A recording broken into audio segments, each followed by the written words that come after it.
Mais il faut très bien... Moi, j'aime bien mettre beaucoup de travail dedans pour vraiment essayer d'expliquer pourquoi je vais faire le film et aussi d'avoir une présentation belle. Et c'est devenu le logo du Belgica 2 ans avant qu'on a tourné. Et voilà, pour moi, ça symbolise leur absurdité, leur je m'en foutisme,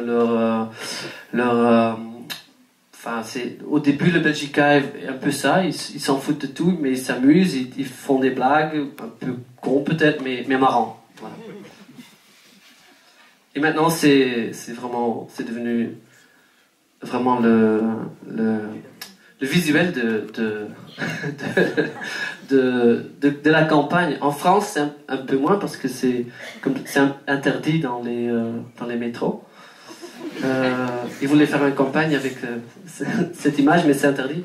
Mais en Belgique, c'est partout. Partout. C'est génial. Et Céline, je peux ajouter un truc. On a posté sur Sens Critique, sur le Facebook de Sens Critique, on a posté ce visuel et ça a généré une centaine d'envies sur le film direct derrière. Non, vraiment, ça a très très bien fonctionné. Qui d'autre? Alors moi j'avais une question, que je ne sais pas si personne la posera. Les scènes de fête dedans sont assez extraordinaires. Il y a un réalisme, moi, que j'ai rarement vu ailleurs. Comment on tourne des scènes de fête comme ça, en fait? Est-ce que les gens font vraiment la fête dedans? Enfin, dans quelle mesure est-ce que c'est joué, c'est improvisé, vous les faites boire? Enfin, comment est-ce que ça se passe pour que ce soit aussi réaliste? Bah, il faut créer une atmosphère où les gens s'amusent vraiment. Et on n'a pas donné d'alcool. C'est quelque chose que moi, au fait, j'ai demandé, mais la production ne voulait pas. Et c'est dur aussi. C'est vraiment dur parce que on a beaucoup de responsabilités, beaucoup de gens. À la fin, ils sont tous habillés, maquillés. Enfin, donc, mais pour le reste, il faut créer une ambiance où les gens ont envie de danser. Et donc, souvent, sur des tournages de films, on baisse la musique tout le temps et les gens doivent faire semblant de danser. Et le premier quart d'heure, ça va, mais après 2 heures, t'en as marre. Donc, on mettait vraiment la musique à fond tout le temps et on baissait de temps en temps juste pour avoir quelques dialogues.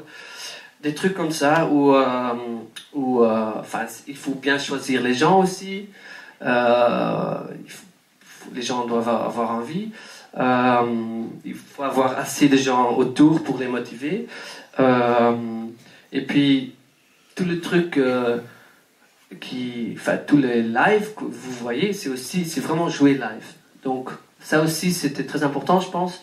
Souvent aussi, dans un film, c'est playback. Ici, c'était vraiment des groupes qui jouaient de nouveau, mais live. Et donc, on voyait qu'ils jouaient, la son était super bon. Je pense que ça rend aussi. Et puis, le son, comment on l'a capté aussi, c'est très complexe, je comprends même pas, mais les compositeurs, les gens qui ont fait le mixage et qui ont enregistré le son sur le plateau, ils voulaient vraiment aussi pour ça qu'ils jouent live, pour re-enregistrer comment ça sonne dans un espace, parce que c'est ça qui, souvent, dans un film, que c'est très faux. Si on met juste le son dessus, comment ça sonne sur un disque.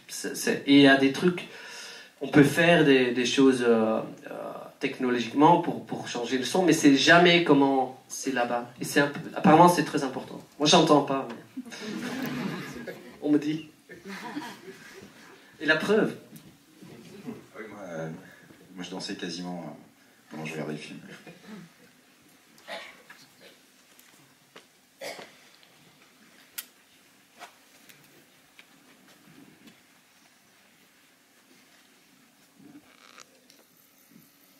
Bonsoir. Merci beaucoup, j'ai beaucoup aimé le film. Et je suis désolée parce que la question n'est pas tout à fait formée dans ma tête. Donc je me lance. Je pense que la famille, pour vous, c'est un sujet assez important. Et j'ai trouvé qu'il y avait dans ce film-là un truc... il y a des moments de famille qui sont très beaux et plein de belles émotions et de belle énergie. Il y a aussi des moments qui sont très durs. Et je trouve qu'à la fin, il y a un regard sur la famille, notamment je sais pas, sur la transmission, il y avait comme un côté un peu dramatique avec un des deux frères qui regarde ses deux fils et j'avais un peu l'impression qu'il allait leur faire ce qu'il avait vécu. Et du coup, c'est un peu triste.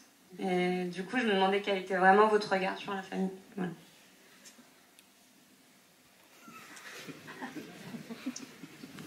Je dois penser, c'est...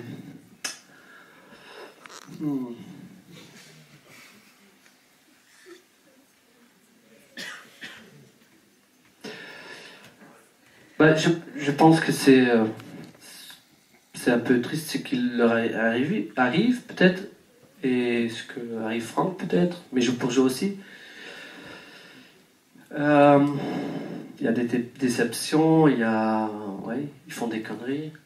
Ils auraient voulu que ça se passe différemment sans doute, mais à la fin,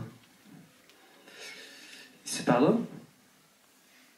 Et c'est un truc, je pense que c'est beaucoup plus dur. Imagine-toi que c'est deux copains qui font ça, peut-être ils vont plus jamais se parler après.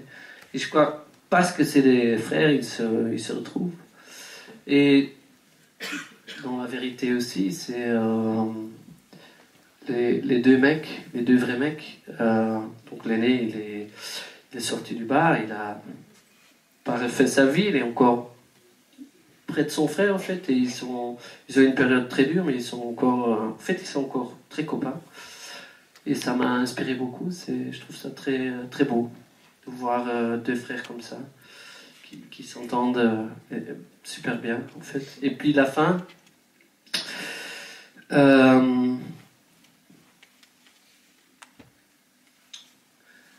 c'est peut-être c'est pas le père plus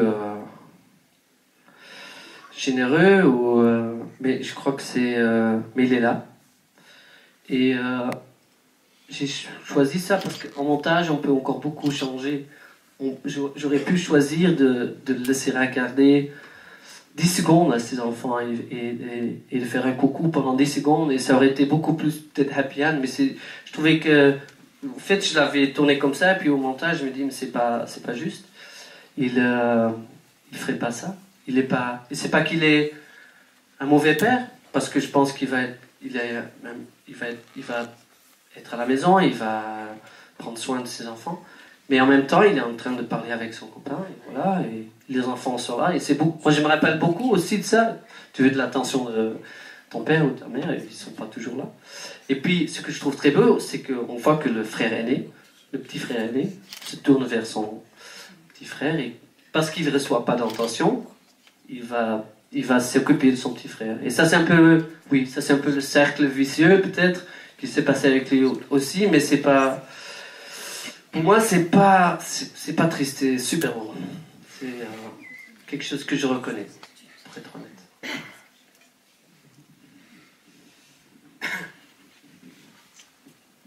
Bonsoir. Sans que ça soit péjoratif, est-ce que vous trouvez que les losers au cinéma, ça fait des beaux personnages ?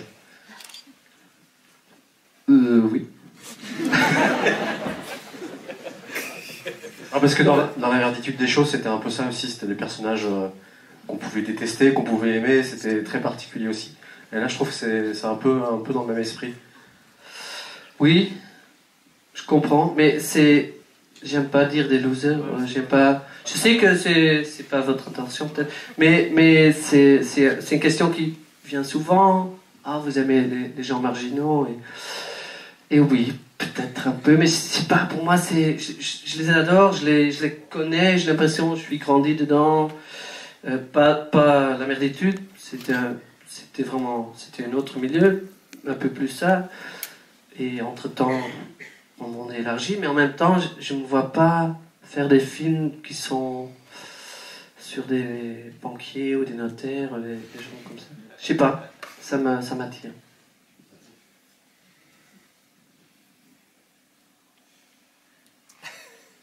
Il y en a un qui est plus près, je suis désolé. Ah ouais, il y en a un autre, mais il est trop long. Et rebonjour du coup. Alors en fait, en y repensant un peu, ce film m'a pas mal fait penser à Mean Streets en fait, aussi bien formellement que dans l'histoire. Dans l'histoire, on retrouve les deux frères et l'un qui est un peu un boulet par rapport à l'autre. Et du coup, l'autre qui essaie de s'en sortir, et formellement aussi par le côté psyché un peu et le côté naturaliste. Est-ce que c'est revendiqué? Bah, c'est un film incroyable que j'ai vu beaucoup de fois, surtout quand j'étais à l'école de cinéma. Mais j'ai jamais pensé pendant que je fasse ce film. Mais il y a quelques plans qui sont dans ma mémoire que je vais plus jamais oublier. Et Scorsese est un réalisateur qui a formé le langage du cinéma qu'on utilise tous. Donc, en ce sens, c'est peut-être vrai, mais il y a d'autres gens qui m'ont dit ça. Ça m'a surpris la première fois, mais c'est le deuxième à le dire, donc peut-être. Pour moi, je trouve Mean Streets, c'est un super film, mais c'est un film raté. Mais c'est pas grave, parce que c'était son deuxième film, troisième film, je pense, et je pense pas que c'est un film. Pardon ? C'était son troisième. Ok. Mais je pense pas que c'est un film qui a des moments géniaux, mais je trouve pas que le film est fait est abouti ou est parfait du début à la fin. Et ce film, non, je rigole. Je sais pas. Non, c'est pour moi le film il vient juste d'être fini, donc c'est un peu encore en train de digérer ce que j'ai fait. J'ai travaillé 2 ans, j'étais avec mon nez dedans tous les jours, et peut-être qu'il est plus sauvage que j'avais en tête. Dans le sens où, moi je pense, oui, je trouve que l'histoire est assez... on a travaillé très longtemps, donc toutes les scènes ont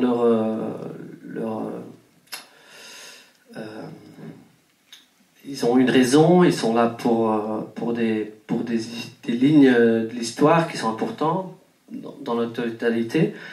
Donc je trouve pas que c'est gratuit ou qu'il y a des scènes qui sont là pour aucune raison, mais j'ai l'impression que le film fait plus que les gens ont l'idée que c'est comme ça, mais c'est pas. C'est un peu clair? Oui, ok.